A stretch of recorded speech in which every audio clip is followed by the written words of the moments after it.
Youth Emergency Preparedness na pinalakas po sa Lingayen First Aid Training. Muli kasama natin Idol Intern Harvey Magdaraog. 104.7 IFM. Report!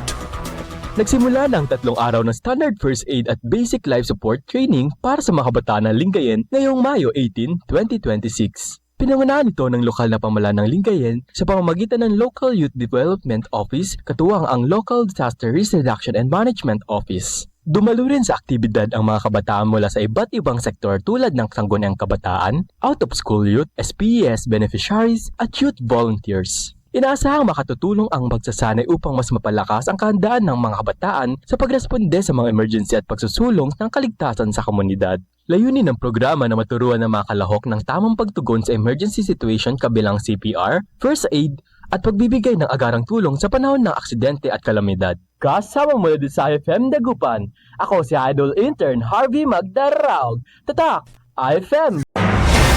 IFM News. IFM News. IFM News.